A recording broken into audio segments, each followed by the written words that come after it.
इस वीडियो में हम एक कहानी सुनेंगे किस तरह से ज़्यादा बोलना बहुत नुकसान कर सकता है। कहानी इस तरह से है। एक गौरैया जंगल में एक पेड़ पर घोंसला बनाकर रहा करती थी। उसे अपनी बुद्धि पर बहुत घमंड था और आगे बढ़कर बिना मांगे सलाह देने की बहुत गंदी आदत थी। जंगल में सभी लोग पीठ पीछे उस गौरैया का मजाक बनाते थे, लेकिन यह बात गौरैया को पता नहीं थी। उस गौरैया का यह मानना था कि जंगल के सभी जानवर तो बेवकूफ़ हैं और मैं सबसे ज़्यादा बुद्धिमान हूँ। तो एक बार क्या होता है, सर्दियों की एक रात थी। उस रात कड़ाके की ठंड पड़ रही थी और रात में बंदरों की एक टोली कहीं से उछलती कूदती आई और उसी पेड़ के नीचे बैठ गई जिस पेड़ के ऊपर गौरैया का घोंसला था। ठंड से बचने के लिए सभी बंदर चिपक कर बैठ गए। पेड़ के ऊपर घोंसले में बैठी हुई गौरैया यह सब देख रही थी। अब क्योंकि उस गौरैया को बिना मांगे सलाह देने की बहुत बुरी आदत थी, इसलिए उस गौरैया से चुप नहीं रहा गया। ठंड से कांपते हुए बंदरों को देख करके गौरैया ने सोचा, मैं इनको सलाह देती हूँ जिससे इनकी रात बहुत आराम से निकल जाए। गौरैया बंदरों से कहती है, देखो भाइयों, थोड़ा सा दिमाग लगाओ। बहुत ठंड पड़ रही है। अभी तो केवल रात शुरू हुई है। रात तो अभी बाकी है। मेरी बात मानो। तुम लोग थोड़ा सा आग लगा लो और आग को तापने लग जाओ। आग को तापने से तुम्हारे शरीर में गर्मी आएगी। फिर यह पूरी रात बहुत आराम से कट जाएगी। बंदरों ने भी गौरैया को ध्यान से सुना, फिर एक दूसरे से बात की।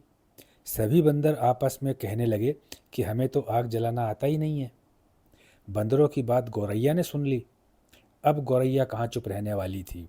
उसने सोचा कि अब तो और मौका मिल गया किसी की मदद करने का, इसलिए वह तुरंत आगे की सलाह देने लगी।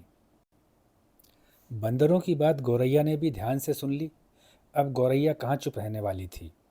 गौरैया बंदरों से कहती है, अरे भाइयों, चिंता की कोई बात नहीं है।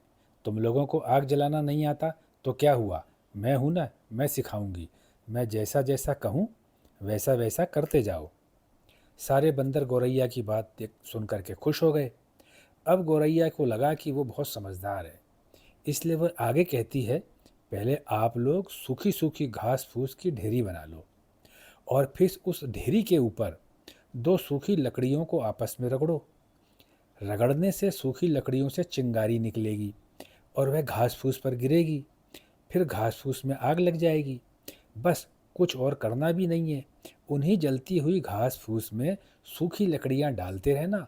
आग बढ़ती रहेगी और आग जलती रहेगी और आराम से रात भर आग तापते रहना। इतना कह कर के गौरैया ने सोचा कि देखो, मैंने कितना बड़ा काम कर दिया। मैंने अपनी बुद्धि का इतना अनुपम उदाहरण दिया है कि कोई भी इतना अच्छी सलाह नहीं दे सकता। और फिर अपना सीना फुला करके वह घोंसले में जा कर के बैठ गई।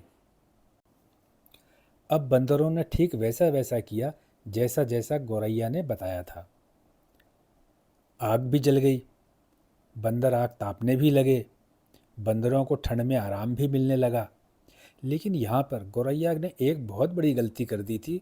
सलाह जल्दबाजी में देने के चक्कर में वह भूल गई कि जहाँ बंदर बैठे हैं, जहाँ वे आग लगाएंगे, जहाँ वो सूखी घास फूस की ढेरी इकट्ठी कर रहे हैं, ठीक उसके ऊपर ही उसका घोंसला है।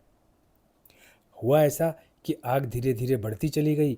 लपटें ऊपर की ओर उठीं और उन आग की लपटों ने गौरैया के घोंसले को घेर लिया।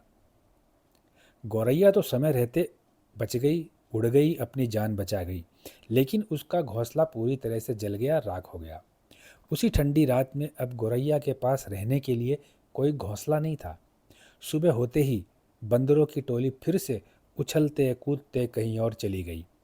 अब गौरैया को जाकर के पता चला कि अगर वह बीती रात बिना सोचे समझे सलाह नहीं देती तो उसके पास आज खुद का घोंसला तो होता।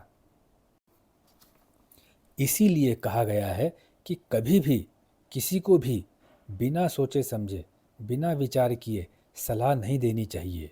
नहीं तो बिना सोचे समझे किसी को सलाह देना कभी कभी खुद को बहुत बड़ी मुश्किल में डाल सकता है।